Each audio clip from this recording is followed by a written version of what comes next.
Hello everyone, మీరందరూ ఎలా ఉన్నారు? అందరూ బాగున్నారని అనుకుంటున్నాను. నేనైతే చాలా బాగున్నాను. ఇవాళ మరొక ఇంట్రెస్టింగ్ వీడియోతో మీ ముందుకైతే వచ్చేసాను. ఏంటా అనుకుంటున్నారా? మన గర్ల్స్ కి ఎంతగానో యూజ్ అయ్యే వీడియో అన్నమాట. ఈ మధ్య చాలా మంది అయితే హెయిర్ పొడవుగానో పొట్టిగానో, ముందు హెయిర్ అయితే ఉండాలి కదా అంటున్నారు.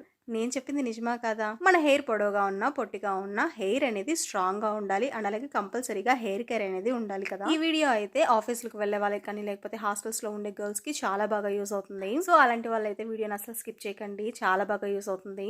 అదేంటి అంటే ఓన్లీ 1 ఇంగ్రీడియంట్ తోనే హెయిర్ గ్రోత్ చూడని అయితే చూపించిపోతున్నాను. దీన్ని ప్రిపేర్ చేసుకోవడం కూడా చేసుకోవాలి. నేను ఇక్కడ వచ్చేసి 2 టేబుల్ స్పూన్ దాకా మెంతుల్ని తీసుకొని కొన్ని వాటర్ లో నైట్ అంతా సోక్ చేశాను అనమాట. అవి మార్నింగ్ కల్లా మంచిగా నానిపోతాయి. ఇప్పుడు ఒక స్ట్రైనర్ తీసుకొని ఆ వాటర్ మొత్తం స్ట్రైన్ చేసేసేయాలి. ఇలా ఓవర్ నైట్ అంతా మెంతుల్ని నానబెట్టడం వల్ల ఆ వాటర్ అనేది కొంచెం కలర్ చేంజ్ అవుతుంది అనమాట. సో ఇక్కడ చూసారా, వాటర్ అనేది ఎల్లో కలర్లోకి చేంజ్ అయిపోయింది.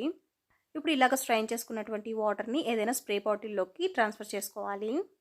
ఇలాగ వాటర్ మొత్తం కలెక్ట్ చేసుకొని ఇప్పుడు దీన్ని ఏదైనా స్ప్రే బాటిల్లోకి ట్రాన్స్ఫర్ చేసుకోవాలి. ఈ హెయిర్ టోనర్ని యూజ్ చేయడం వల్ల చాలా వరకు మన హెయిర్ ఫాల్ అనేది తగ్గుతుంది. ఎందుకు నేను ఇంత స్ట్రాంగ్గా చెప్తున్నానంటే నేనైతే ఒక 10 డేస్ నుంచి మాత్రమే యూజ్ చేస్తున్నాను దీన్ని. నాకైతే చాలా బాగా వర్క్ అయింది.